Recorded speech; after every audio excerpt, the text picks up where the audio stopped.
Opa, e aí, tudo bom? Everton Henke mais uma vez aqui para falar contigo sobre Growth Hacking.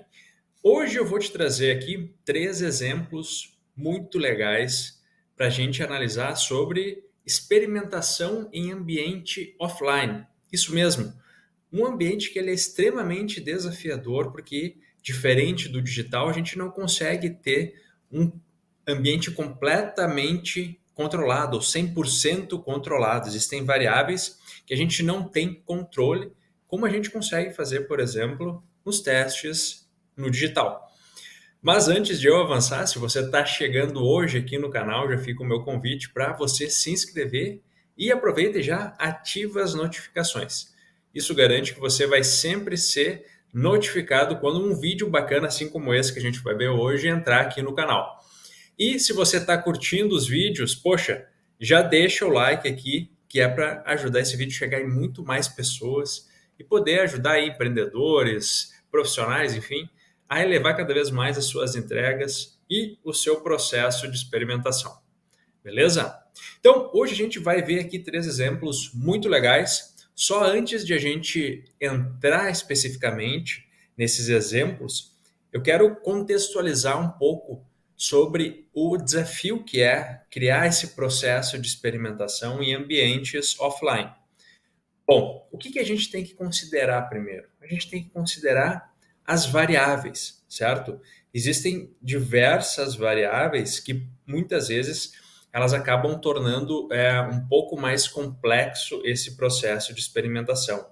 E muitas vezes você precisa ter um apanhado, um aparato de estudo e análise muito maior prévio para você efetivamente conseguir isolar, por exemplo, lojas específicas de uma rede, que tenham todo um contexto que envolve variáveis que podem ter impacto e você não vai, no final do dia, ter certeza se o que você alterou foi efetivamente o que gerou o resultado. Bom, aqui eu trago um exemplo, tá? Que é de um executivo que ele tinha pensado o seguinte: será que mudar o nome das lojas Quick Mart para Fast Mart levaria a receita a aumentar 800 milhões?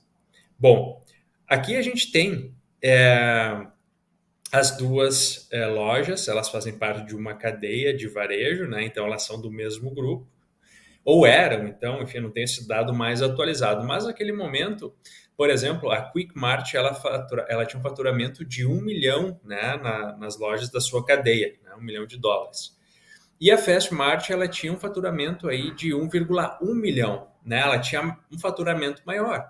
Então esse executivo ele pensou, poxa, será que o simples fato de a gente alterar o nome, né, das nossas lojas, isso é o suficiente para impactar na receita? Nesse caso, como eu falei, existem diversas variáveis, tá? Então, por exemplo, o tamanho da loja, o número de pessoas que moram em um determinado raio, a renda média dessas pessoas, quantidade de horas que a loja fica aberta durante a semana, o nível de experiência do gerente da loja, por exemplo, o número de concorrentes nas proximidades e assim por diante. Então, muitas vezes você tem que ter um estudo muito maior, um levantamento muito maior desses dados variáveis, e aí até utilizar a força do Big Data e fazer esse cruzamento de dados para você conseguir isolar as lojas, nesse caso, que façam, que tenham mais aspectos comuns para você conseguir aplicar esse teste e conseguir ter aí resultados do experimento que você possa atribuir ao sucesso, por exemplo, da troca de nome, certo?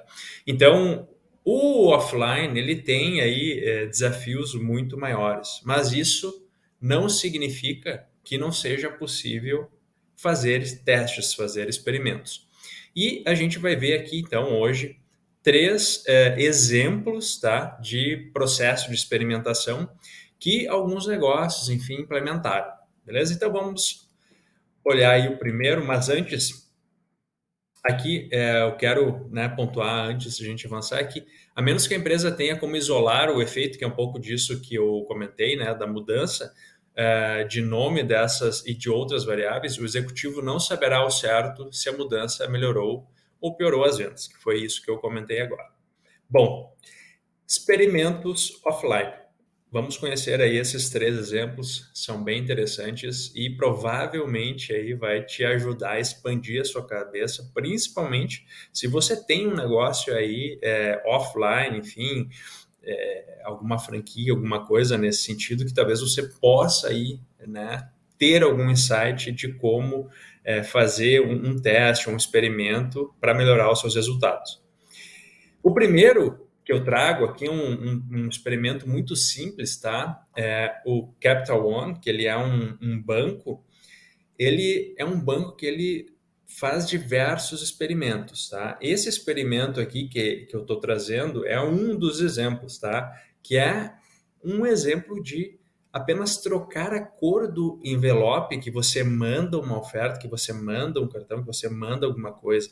Você alterar, né, a cor do cartão, você ter um grupo randomizado que você vai mandar um cartão branco, um outro grupo que você vai mandar, que seria o grupo experimental, que você vai mandar o cartão vermelho, o envelope vermelho, e aí com base, né, na interação desses grupos, que você tem ali todos os dados, né, de quem recebeu qual, enfim, e as respostas futuras que advirem, né, desse experimento, você pode analisar isso. Então, o Capital One, ele faz, né, é um dos exemplos aí de como que o banco considera e de como o banco traz isso para a sua organização muito forte. Tem um outro exemplo também do Capital One, que é bem interessante, que eles fizeram um teste relacionado ao anti-churn de ligações. Então, as pessoas ligavam para cancelar os cartões e eles testaram, né, algumas abordagens diferentes para alguns grupos diferentes e foram evoluindo uma espécie de recomendação para o atendente para quando um perfil específico de usuário ligar, você ter já uma margem específica de desconto nas taxas e que faz sentido você fazer para aquele cliente, porque ele é um cliente bom que você, né, para você manter ao longo do tempo. Então, é um exemplo aí, né, um banco que usa muito do processo de experimentação.